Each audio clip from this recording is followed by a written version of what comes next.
Yo, what's up, everybody? Welcome back. This is Hacking Your Health Podcast with Ben and Dave, and we have a new setup today.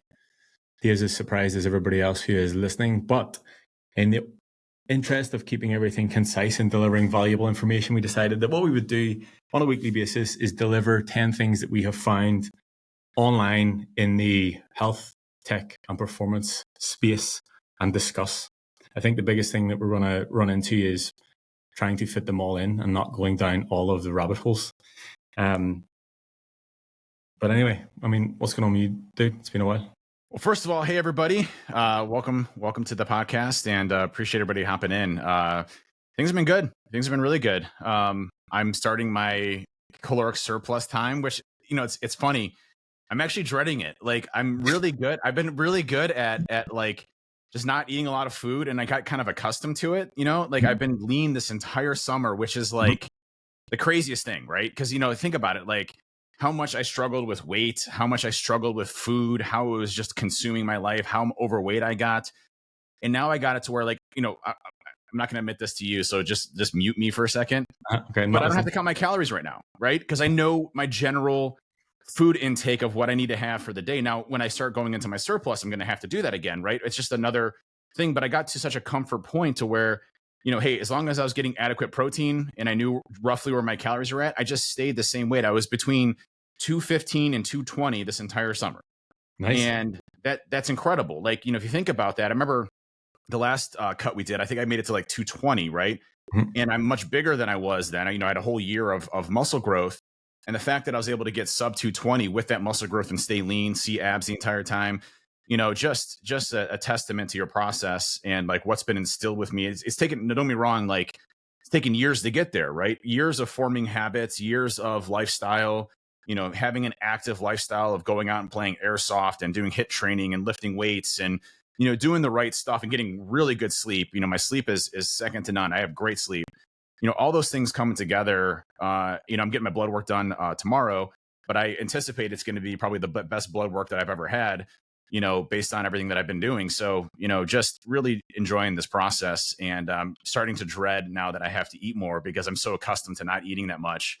And it's funny because like, I don't think about it. I don't even like, it's just part of my day-to-day routine, of what I do, and eating less is just, like, I became a not breakfast person. So, the only thing I have in the morning now is just a protein shake and some, amino acids, essential amino acids. And then I usually don't eat till like noon or 1 because I'm not hungry. Like I just got used to it. And so then I, start, pounding, heavy protein centric foods. And then, by the time I eat at dinner time, I'm good. I might have a snack at night, but, other than that, like it's just riding, coasting, which has been great. So it's gonna be interesting to see how if I can actually put on weight. Now it's going to be the challenge. So I have the exact opposite problem. Coming into my struggle that I've been through for the past however long it's been. But I mean, same, naturally, regardless of what's going on or how much we can eat or not, I'm in the same boat. Yesterday was the first day that I consumed 2,800 calories and it was a fucking struggle. That's so weird. I'm at 2,800 calories as well. We're like the exact one of each other. For Ben and Dave struggling to consume their calories. I think for me, the biggest thing is I have been so like hyper focused on work and everything and just basically sitting here. It's like I don't eat until later on in the day, and then I get to the end of the day and I'm like, oh shit, I have to eat all this food now. But I mean, not a bad problem to have. Anyway, I want to get into my first thing, and this was actually just added to the list just before we came on. I was scrolling through the internet and find this. So apparently, Costco are now selling Ozempic and the Wegovy at like half price versus everybody else. Now, we actually haven't had a full discussion on GLP-1s at all, but I feel like I have mixed emotions around this. General consensus, I think, across the fitness industry and the people that I speak to is negative towards these the majority of the time. But I do think that they have their place. I'm just not sure them being mainstream and being available at Costco, have to pay cash, is the way forward. Yeah, I look at those GLP-1 agonists. So if you don't know how they work, there's two main ones out right now: semaglutide and tirzepatide. They've been around for a very long time. Well, tirzepatide hasn't been, but semaglutide has been around for like 50 years.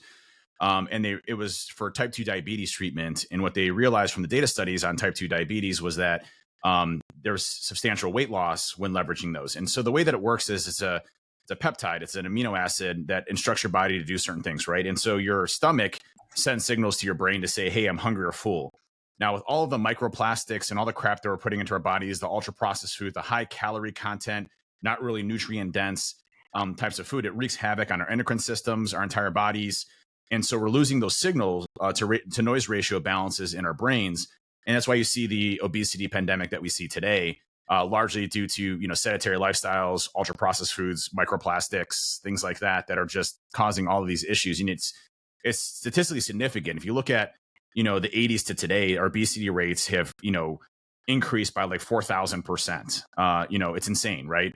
So it's a pandemic in the sense of obesity, in our youth, in our middle age, in our advanced age, which causes, a substantial increase in all-cause mortality, cancer, cardiovascular risk, you name it, it just increases your risk of dying, substantially. And so, the way that I look at these is that, based on the systems, if you're not going to change your lifestyle on ultra processed foods, plastics, sedentary lifestyle, these things are an absolute lifesaver for people. What it does is that amino acid gets sent, to your brain, and it's a delayed release, so it's continuously working through your body. I think the shelf life is like 7 days in your body. A lot of folks actually recommend microdosing it, so spanning it more through the week to be less impactful. But the typical medical recommendation is once a week. And then what it does is it just pounds your receptors in your brain saying you're full. So semaglutide is a single agonist, and the tirzepatide is a double agonist, which means it hits 2 of your receptors, GLP-1 receptors, for making you feel full all the time. So a lot of people will just feel full all the time, and then they lose all the weight. Now, the problem with that is if you don't have the good structure in place for it, around adequate protein intake, things like that, you will lose a substantial amount of bone density and muscle mass, which is what we're seeing in the studies right now, which is not good for longevity. Now, don't get me wrong, if you're substantially obese and you drop, let's just say 50 to 100 pounds off of it, you're in a much better position for reducing all-cause mortality from cancer, cardiovascular risk, and things like that. But other indicators of longevity is also bone density and muscle mass. So if you're not incorporating GLP-1 agonists with resistance training and with adequate protein intake, you're kind of setting yourself up a bit for failure in the long term for your health. Now, again, I would say, if you're not doing any of that, it's still a great thing for you to do to lose that weight, because you're going to drop, substantial risk factors, which, osteosclerosis and your cardiovascular health is by far the number one leading indicator of death. So that will reduce your risk there and hopefully get you into a situation where you can start to train, you can start to do things more actively in your environment if you're that overweight. I will say, not to capitalize on the timing here, but there's a new drug coming out called retatrutide. Now, it's being used very heavily in the bodybuilding area on the underground. It's not available yet from a prescription perspective, but it looks to be an incredible breakthrough in weight loss and muscle preserving components. So obviously the bodybuilding industry doesn't care about the long-term clinical trials, its safety or efficacy. It's like, well, shit, like this looks good enough for me. I'm going to try and see if it works. But what we're seeing from the bodybuilding industry is astonishing results. Now, I believe it's in the phase 4 clinical trial, so it should be being released either in 2026 or 2027, where you can get prescriptions for it. But it works in 3 different ways. And so it has the GLP-1 agonists in place. So it suppresses food intake, but it also increases insulin sensitivity, which means that your body's much more efficient at processing carbohydrates, sugars, things like that, which, is leading in, if you have insulin insensitivity, it means that it's much harder for your body to use those, and it causes a lot of issues in your body, elevated blood pressure, type 1, type 2 diabetes, et cetera, et cetera. But what that means is that because of the insulin sensitivity component, it's much more efficient at using, glycogen within your body for your muscles. It's muscle preserving. So what's really interesting about what the bodybuilders are experiencing right now is that on cutting phases, what a lot of them would do is pump a bunch of steroids, right, during the cutting phases, so that they can still increase their muscle mass while they're in a cutting phase, or at least maintain their muscle mass in a cutting phase. Because when you're cutting, especially if you're doing drastic cutting, a big byproduct of that is you're going to lose fat, but you're also going to lose a lot of muscle. So when you go through a bulking phase, you put on as much muscle as possible. When you go in a cutting phase, you try to drop all that weight so you can look shredded and big and everything else. Retatrutide seems to be a muscle preserving component, meaning you won't lose muscle mass in a cutting phase. It prioritizes muscle as part of that. So what that means is that when you're in a cutting phase, when you're losing this weight, you're not going to drop muscle mass or bone density, which is really, really cool. The other component that it helps on is it increases your basal metabolic rate, how many calories you burn throughout the day. So for example, let's just say you're at 2,000 calories at maintenance, meaning, if you eat 2,000 calories, you're not going to go up in weight. You're not going to go down in weight. With retatrutide, it actually increases your basal metabolic rate. So you're burning more calories throughout the day. So it's like, basically like cardio in a bottle, where you might burn 2,500 calories a day. So if you're eating 2,000 and your burn rate's 2,500, you're going to start to drop weight much more effectively because you're burning more calories as you go along with it. So it's being kind of touted as the next revolutionary drug in the weight loss fitness area. Bodybuilders are saying it's like the best thing that's ever happened to bodybuilding in the past 50 years, because you can drop and cut weight and still maintain muscle mass, as part of it. Increases insulin sensitivity, which improves all of your lipid panels, your LDL and HDL cholesterol levels, increases your cardiovascular health overall. So it seems to be a pretty good one. Now, I want to emphasize these don't come without side effects. There are some things that have been coming out with studies around very small percentage, but some people are going blind with tirzepatide and semaglutide, having a lot of gastrointestinal issues, stomach issues like cramps and, diarrhea and things like that as part of it. So it doesn't come out with trade-offs, with it. Now, the studies on the blindness is really, really low. It's a very low percentage of folks, but it's obviously a risk you need to take into consideration as you're going and looking at these. But I'm really excited about kind of the breakthroughs that are happening there. It's kind of a pretty amazing field. Yeah, I mean, it's cool to see, and it's cool to see the science and everything evolve. And I think my thoughts on it are like, yes, it can help you lose extreme amounts of weight, but it's not the full fix. You still need to be in a position where you can start to put habits in place and start to manage your food, have the ability to manage your calories, make sure you're eating well, make sure that you're training, make sure you're, doing your cardio and being active overall. But it's just to me, and from what I've seen, it's been a crazy sort of steep incline in seeing these absolutely everywhere. And on the retatrutide, I have been speaking to Callum, who, for context, coaches Olympic level athletes. He's actually, I think he's in Vegas at the minute now for the Olympia in the next couple of days. And I asked him about it, and his reply was, it's highly effective. So there it is on that. But not do your due diligence. I did have a client ask me about it, and for him specifically, because he's already lost 70 pounds and he is the most consistent person in terms of clients and executing on everything, and he has all of the other pieces of the puzzle in place. We look at introducing tirzepatide just to sort of, number one, for the additional health benefits, but to get those last couple of pounds of body fat off to get them as lean as we possibly can. So. And it is important to know that tirzepatide does improve insulin sensitivity as well too, right? So, if you're having issues with, type 1, type 2 diabetes, if you're having issues with, cardiovascular health type stuff, it does have an improvement on that, which is great. For sure. We're going to struggle to fit all of these into 40 minutes, right? You got one, or you want me to keep going? I got one. So one I want to hit on real quickly is a prescription drug that I have used for a number of years, that I stopped taking about a year ago because I was concerned about its impact on brain fog. Okay. And it's called Finasteride, and Finasteride and dutasteride are DHT inhibitors, meaning when testosterone converts, it converts to DHT. What finasteride does in low dosages is it stops a large production of DHT, most specifically to your scalp.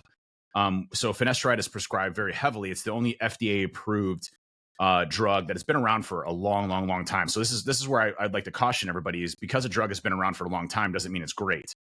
And so I was taking a 1 milligram dosage daily of finasteride, which was helping prevent hair loss, and it can also help with hair growth, because the main cause of male pattern baldness is excessive DHT in your hair follicles, which then causes the hair follicles to not get enough blood flow, which then eventually they die off and they move out.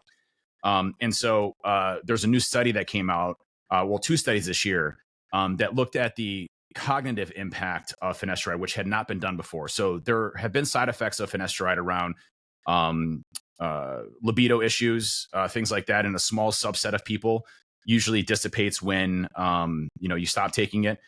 The biggest thing with finasteride is what they're showing is that it has a substantial, I mean, statistically substantial impact on cognitive performance, anxiety, suicidal thoughts, depression, a bunch of other areas. And so while this drug was considered safe in the past, looking at these data studies, I would be extremely concerned taking finasteride, even topical finasteride. So topical finasteride is not necessarily better than doing the pill, because it still enters your bloodstream and is still stopping that conversion of DHT, which has the brain impact, the cognitive impact on your brain. So there's been a ton of reports in the studies around brain fog, mental acuity, degradation of mental performance and neurocognitive function over time. And again, depression, anxiety, suicidal thoughts, things like that. So, my recommendation, at least to me personally, would be stay the hell away from finasteride in every way. Use topical minoxidil, to really kind of scrape away at that DHT. You can do microneedling on your scalp, which basically is just a small needle, does not hurt. They have rollers and they have like little injectors, but basically you just roll it on the top of your hair, which creates little tiny incisions, on the top of your scalp. Again, very microscopic, and it doesn't go down far enough to hit the hair follicle, and it allows the minoxidil to get more into your hair, and promotes much more hair regrowth, as well as blood flow to your hair. So if you want to keep the hair that you have, something like microneedling is a good function for that. But I don't do microneedling. I just do topical minoxidil. And I stay completely away from finasteride or dutasteride. I wouldn't use either one of those in any way, shape, or form. It's going to have a huge impact on your cognitive performance, your mental performance, and probably overall quality of life. So that's one thing I learned today that kind of blew my mind a little bit. I like every time that you post a before and after picture, no matter how ridiculous the transformation or how many years between, there's always at least one person who like asks about your hair, and I'm like, bro, never mind that. Like, what the fuck? Yeah. Actually, hair's the most impressive part. I didn't regrow the hair. I had a hair transplant. So, but even that. So we had the Belfast event. Thomas was just back from getting his done. It was such a fascinating conversation with him about like the process and where they took the hair from and how many hair follicles they did and all this sort of magic. And I was like, fucking hell, like I never would have even thought that was the process. Something you like don't have that problem, Ben. I'm so jealous. Definitely not. I'm not taking my hat off. Like it's ridiculous. But yeah, something like 41 hair follicles taken from the side of his head and like basically replanted on the top. Absolutely crazy. I had a 5,000 or 10,000 graft where they slice your head, and then they basically take a portion of your scalp and then they dissect each one and then they plant them on the top of your head. And then like literally I was bald completely on the top. Like I had nothing on top other than, like a little bit back here. Yeah. And obviously now I have hair, which is crazy, like, and here's the thing, like totally can appreciate bald people. I have an egg-shaped head. I look horrible bald. Like I am the most awkward looking bald motherfucker that's out there. Like seriously, like I do not look good bald. I'm sorry, but like I tried, I did it, and I'm like, nope, not happening. And so so I'm like, I have to have hair, or else I'm gonna look like an idiot. So these big ears, like these big flappy ears with a big egg-shaped head. I do not look good bald. Wasn't a good look. No. And you didn't have the muscle mass to pull it off either. Maybe I look good now bald. I don't know. But maybe we'll not find out. Yeah. The next thing I want to talk about is the rise of protein everything. This has obviously been going on for a while, and obviously anybody who's listened for a while will have heard us talk about protein intake like infinitely. But so many new different types of protein products coming out. So I've seen like protein gummies. I've seen clear protein water. You can get the beef isolate that makes your like flavored juice. It's not like a whey, like it's not that same creamy thing. Obviously, protein bagels, protein bread, protein fucking cupcakes, anything that you can think of, they're starting to put protein in. And this will lead me into something else after. But my observation on this is just because it says protein on it doesn't mean it's a sufficient protein source. And one thing that I observed, I think even whenever I worked on the gym floor, whenever the sort of branding and the sort of buzzword around protein came about, I think it was like a protein flapjack or something.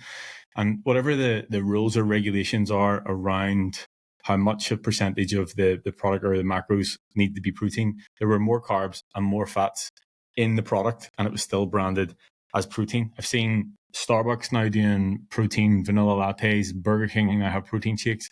And while it's good to I believe it's a good thing to make people aware. I still believe whole foods rule overall.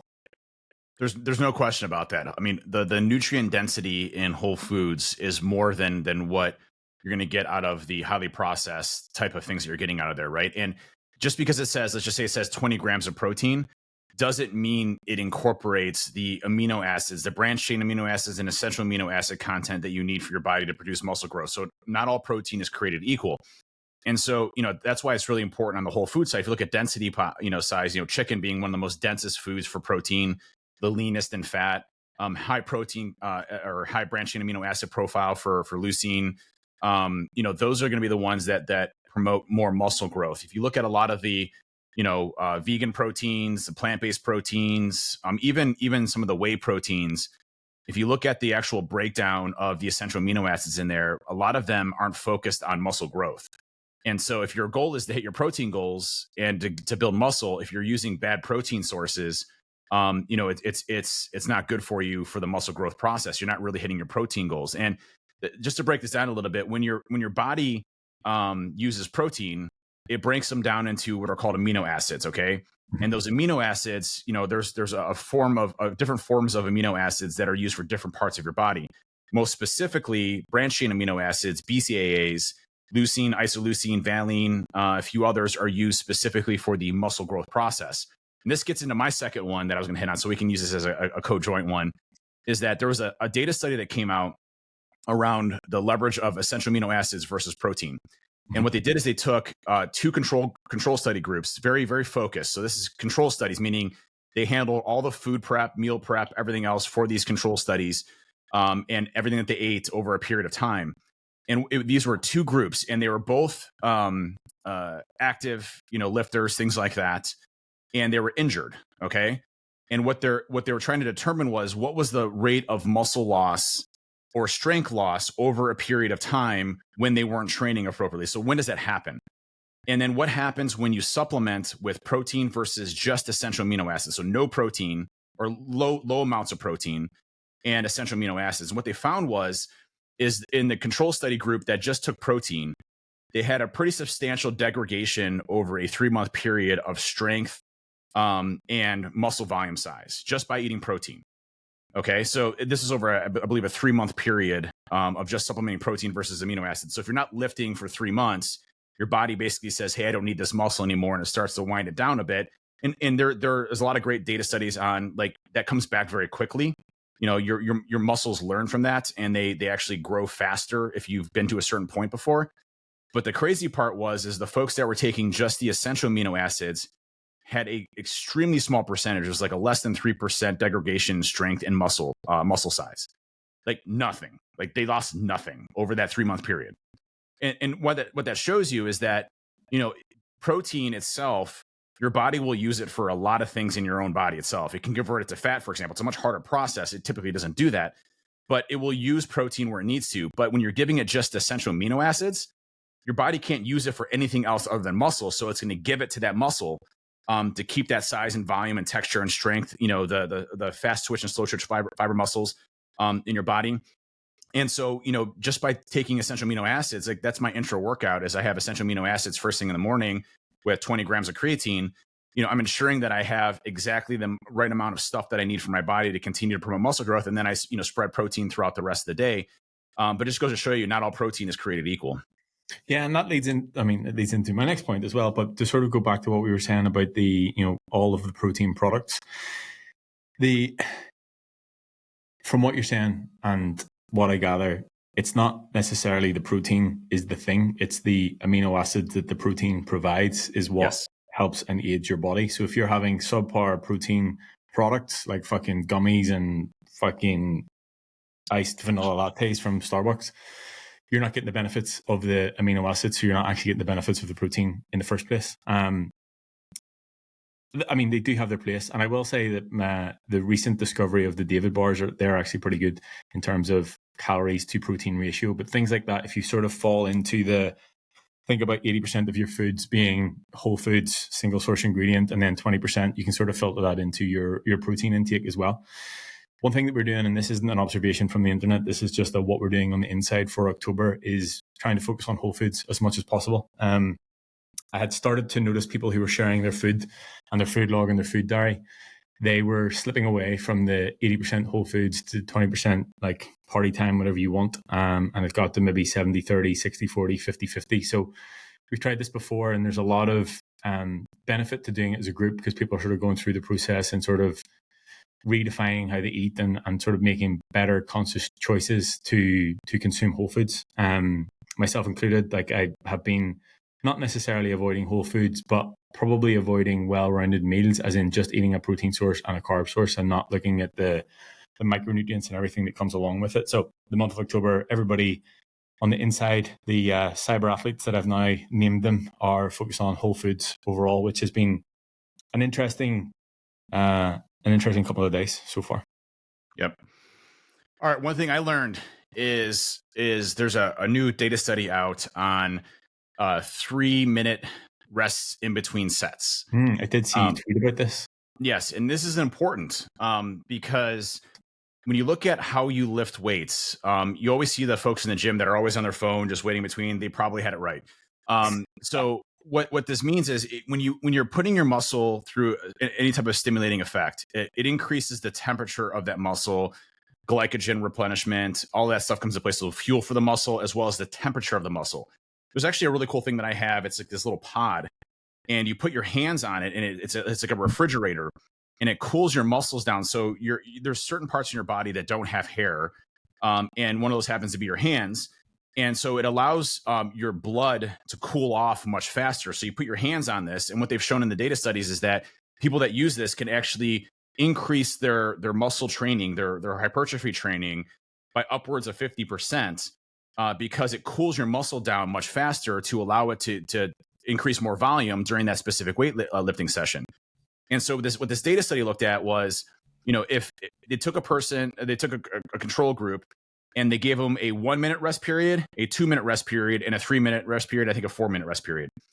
And what they found was that right in the middle, that 3-minute mark, if you, right after you do your reps, so let's just say I'm doing chest and I do, 12, on an incline bench press. Okay. The control study that actually waited 3 minutes had the maximum amount of muscle hypertrophy growth. And it was something crazy. It was like 93% increased muscle growth versus the 1 minute. Meaning, if you wait 3 minutes in between your sets, you will have a almost 100% increased muscle growth for that weight training session. So talking about time efficiency, I understand 3 minutes is kind of a long time, but you're basically doubling the amount of muscle you can put onto yourself by waiting 3 minutes. So you have to wait 3 minutes, but you can do half the amount of work because you're doubling the amount of muscle growth that you can have. Pretty much. So I can't wait for everybody. Do your same weight training session, but it might increase your time just a little bit because you're waiting 3 minutes in between your sets, but you're getting much more muscle creation and muscle stimulation. And the reason for that is your muscle has time to cool down. It has time to replenish, the energy within that 3-minute period, to where you can lift more volume. Your muscle is still at a very fatigued state at that 1 minute period. So you're not able to lift as much during that period of time, whereas 3 minutes gives it adequate time to recover, to push a little bit harder during those specific areas, which then stimulates your muscles for growth. So, my recommendation is, I've been getting a lot of questions on it, like, hey, I do more like HIIT training. I do more, like where I'm trying to keep my heart rate elevated during periods of time.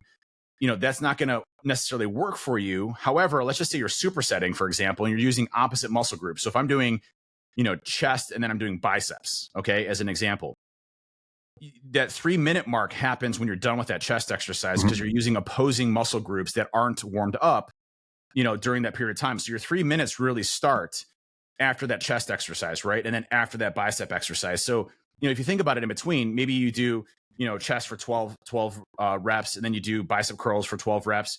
You're probably in that 1.5 minute mark. So you really don't have to wait 1.5 minutes if you're supersetting, to really give that time, that muscle time to go. So I may switch my program around a little bit, because, what I notice is if I'm doing a bench press, well, I'm working my triceps and I'm working my shoulders. So, I really would have to wait 3 minutes technically before I can actually go and do those. So a split, that'd be more like, chest and biceps and back and shoulders and triceps, might be more efficient, to get that 3-minute mark to maximize time efficiency, as you're going through and doing it. So I thought that was a really cool data study to maximize your approach. And, for powerlifters, it makes a lot of sense, right? Think about powerlifters. You can learn a lot from the bodybuilding, powerlifting. When I worked out with Ronnie Coleman, Ronnie, he hit his form from a pure scientific mechanical sense makes no sense. So if you're listening to the science bodybuilders, I'd rather go off of Ronnie Coleman, who had one of the best physiques in history, than I would, these really small dudes, that are saying, well, the best science-driven approach is this. I remember looking at Ronnie when he was doing he was using dumbbell chest presses, and they tell you like full range of motion, so come all the way back, come all the way up, do that full range of motion, so you're getting that good stretch. Ronnie was just like throwing the weights up like this, like barely moving, but he was fatiguing. He kept the tension on his chest the entire time, and he just kept going until his chest was completely fatigued, not focusing on that full range of motion, but making sure that muscle was fatigued that entire time. And that's all you really want to accomplish, right? What you're trying to accomplish is just blasting that muscle to where it's exhausted, then giving it enough time for recovery, and then doing that same thing again. It will maximize your growth opportunities in the gym for sure. Yeah, I can't wait for all my clients to text me asking me, can I change all of their rest periods and all of their plans this week to be 3 minutes? The answer is no, if you're listening. The next one I'll touch on, again, not from the internet, but personal experience. I got an 8 sleep, the mattress cover, and it has categorically changed my life. I have hemmed and had about getting one forever, and they released a new one, the Pod 5, and Matt and I were back and forth in the conversation, so we pre-ordered one. It came a couple of weeks back, but from a data science, HRV, rest and heart rate, quality of sleep improvement, it has been absolutely incredible. I would say that my only downfall on that is I'm not actually actively making enough time to get enough sleep, which is on me 100%. But the quality of the sleep that I am getting is increased. The data that it pulls, which is still absolutely bizarre, of rest and heart rate variability just from a mattress cover, is pretty much bang in line, a couple of points off from what Aura is. But since pretty much the first week of having it, I think my average sleeping rest and heart rate dropped by about 8 points, which is absolutely insane. And I actually really enjoy the process of getting into bed, and the falling asleep happens much quicker. So all in all, highly recommend 8 sleep. Yeah, so I have an 8 sleep. It is one of the most amazing things I have ever invested in. By the way, first of all, the maintenance is like nothing. Once a year, you have to change the filter. Like, and the water efficiency in it, like it doesn't like go down in levels. Like I don't think I've changed the water in like 2 years, because the levels are still where it needs to be, but I have to change the water filter once a year, and it's super simple. You just pop it out, pop a new one in. But 8 sleep has been a game changer for me on my sleep. It automatically changes the temperature to maximize your sleep, and it has a thing called autopilot, which it will automatically correct to maximize your sleep throughout the night. So, if the temperature happens to change, let's just say in your bedroom, it'll notice that, and it'll automatically, correct that to help maximize your sleep. The new bed itself has a number of other features. So it'll auto adjust the bed during periods of time to help you with maximize sleep. It has white noise sound that helps with sleep as well. And it also has like anti-snoring effects. If you're a snorer, it'll detect that, and it'll wake you up just a little bit to stop the snoring for your partner. And it's just really cool from an innovation side. It's all science-based. I know the Lord and Savior, Andrew Huberman, is very big on that as well. From an 8 sleep, he reps 8 sleep. So if Andrew Huberman says it's good, I know it's good. But it really has helped my sleep. I get my sleep fitness score every single day, and I'm usually in the above 85 percentile for sleep metrics, and I'm usually in the 93 to 94 percentile on average. And that has really helped me with my sleep. I've completely gone away from the wearables. Like I don't use Whoop anymore. I don't use an Oura Ring. I don't use anything. I just have this Garmin just for notifications. It's just a smartwatch, but I don't use any of the fitness tracking stuff anymore whatsoever, because I get my heart rate variability ratings. I get my sleep metric scores as part of that, and I just use that to kind of plan my day. Huge fan of 8 sleep. Yeah, for sure. I was going to talk about Oura Ring. That got deleted from the Costco memo, but they did release a new ceramic version. And I was going to talk about, I've used Oura for probably about 6 years, and I still do wear it. and I will continue to, but we'll have that conversation for a different time. Next one, no issue. Sorry, I have another one. Next one I have is that tempo doesn't matter. Okay, see ya. I want to emphasize, I'm going to put a couple caveats into this. What tempo allows you to do is have a controlled form to build your form as you're going through and doing your workout. How much work I'm going to have to do of like taking the tempo out of everybody's plan? And no, I'm not saying remove it. Tempo is a phenomenal thing, but from a muscle building perspective, tempo doesn't matter. So here's the science, and then here's what I'd recommend. Okay. Sure. So from a scientific perspective, everybody was claiming eccentric has the most muscle building components of muscle. What they've shown through the data studies, that's really not true. The concentric motion and the eccentric motion are basically equal for all intents and purposes. So the whole purpose is getting your muscle fatigue. So if you're doing a set and you're going fast, and you're doing a set and you're going slow, it doesn't matter. It's the same thing from a muscle growth perspective, as long as you're going until you can't go anymore. So if you're going and you're just repping them out like Ronnie Coleman, just boom, boom, boom, boom, boom, boom, boom, boom, boom, boom, boom, boom, as fast as he can go, into where he can't go anymore. He's hitting it to where he just can't get that weight up. You're going to have the same hypertrophy effect as if you were going slow. Now, there's caveats to that, right? So if you're doing tempo, you're doing controlled for people that are starting off and learning how to lift weights properly, the muscle mind connection is a real thing. You have to understand that you're working that muscle. You're not overcompensating for shoulders or something else that's out there. You need to make sure you're doing proper form, because you can have substantial injuries as you're going and doing this. Tempo is phenomenal for that. It's great for establishing an understanding about how that exercise is supposed to work and making sure it's controlled so you don't damage yourself. So it is 100% something that you should incorporate into your resistance training. When you get more experienced and you're doing weightlifting training, you can if you prefer to go much faster, then that's something you can absolutely do, and you're going to have the same benefits as if you were doing tempo. Now, I will also say that time under tension is a real thing as well. So when you're doing tempo, you're increasing the time that your muscle has under tension, right? Meaning you're sending that signal much more to that muscle group. Now, you can do the same thing doing it faster, but it's much more harder if you're inexperienced. So, and it also sucks. Like when Ben puts a tempo in place for like hack squats, I'm like, what did I do to piss Ben off today? And so, they suck, but they suck because they work. You're putting a lot of tension on your quads, for example, keeping that time under tension, which is sending the maximum signal to that muscle to grow. But here's the thing, like what would happen is if I'm doing a tempo based hack squat, I might only be able to do 7 or 8 because my time under that is going to be substantially longer than if I was just knocking them out quick. I could probably get 12 to 15. But at the end of the day, the time under tension is going to be roughly around the same if I'm doing it fast versus slow, because of the amount of time that I'm having to do either additional reps or the time I'm going on the eccentric movement as I'm doing it. So tempo is a very, balanced thing that I highly recommend people get into, because it allows you to be controlled. It allows you to do it properly. It develops that mind-muscle connection that is extremely important when you're doing muscle training, to understand like, hey, I'm actually using, the upper part of my pec to grow the upper part of my pec to have a better muscle definition there. Like that's a real thing. Like, when I first started doing benching, I barely knew when I was using my chest. I'm like, I don't feel like I'm using my chest at all. And I think there's a great sound clip it where I'm like, my chest and I have a very very bad relationship with each other. It doesn't talk to me. But I've developed that over time. The chest took me the longest to develop, frankly. I mean, back was really easy. Biceps, obviously, shoulders really easy. You can feel the burn in those. Chest is a very unique one for me, at least for me. But, tempo really helped me with creating that connection. And I still leverage tempo as part of my exercises as I go and do it. But it's not the, end all be all for muscle growth hypertrophy. If you prefer to, and you're an experienced lifter, you prefer to knock out more reps as you're going and doing, and that feels better for you, absolutely do that. It's not going to hinder you in muscle growth or maximizing muscle growth versus tempo.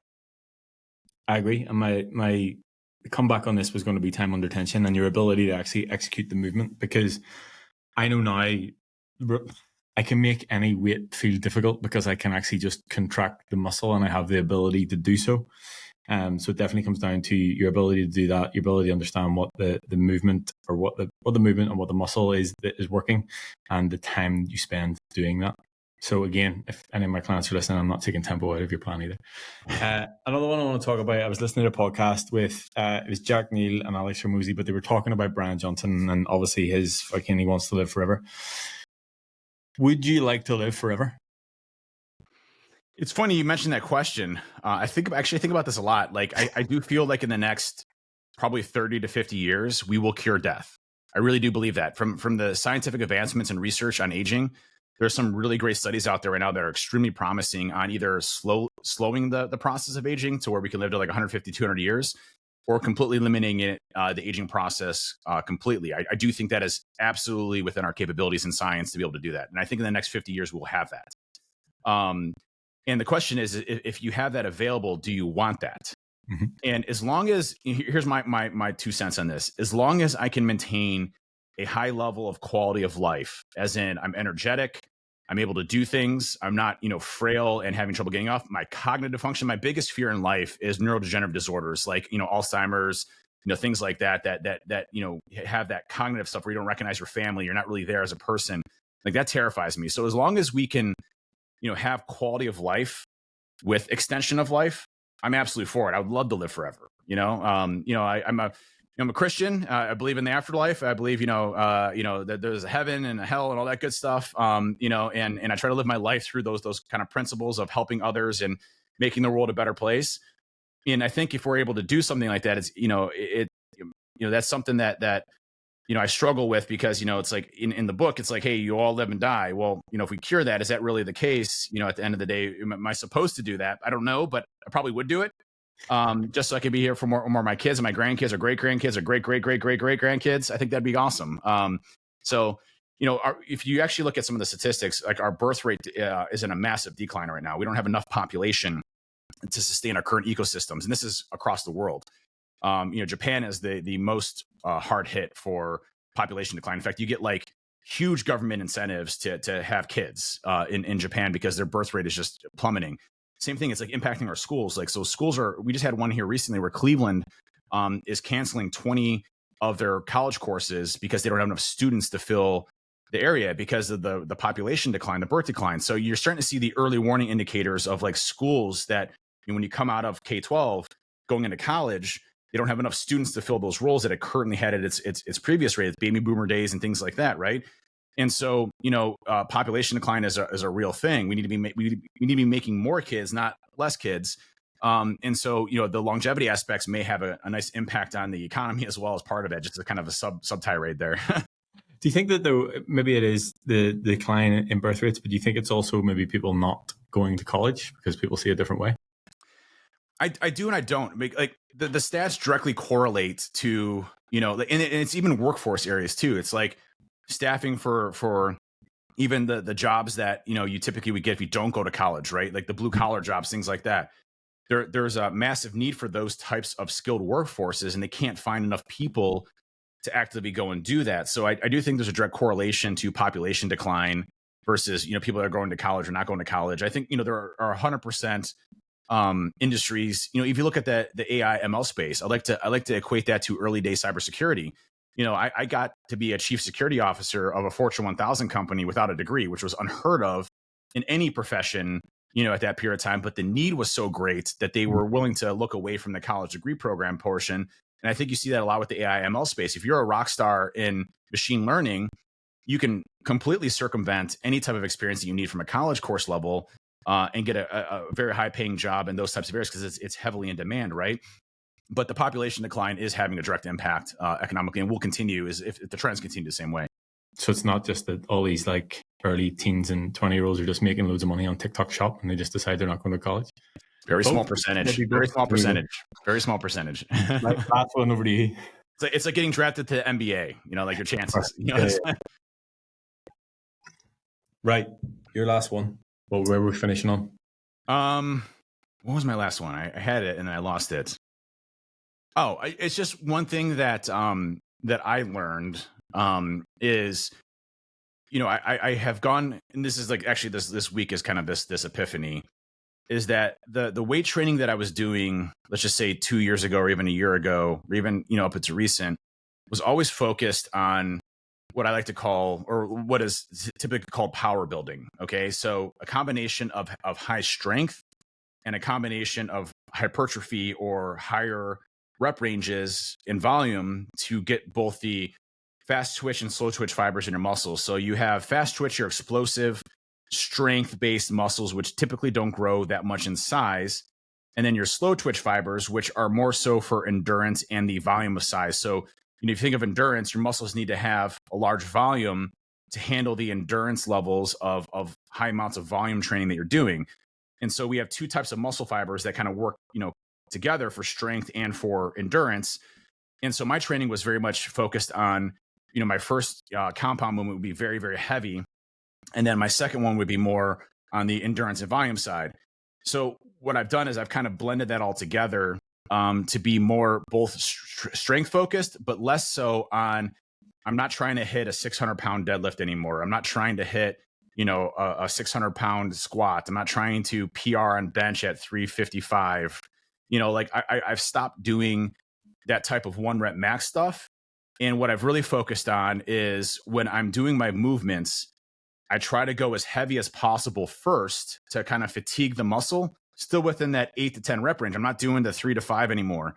And then I kind of go down from there. So I'm still hitting the strength aspects, the fast twitch fibers, but at the same time, I'm also hitting the endurance side of the house too with the upper rep ranges. So my training has really blended more towards balancing the two much more effectively than really putting my body through a lot of strain.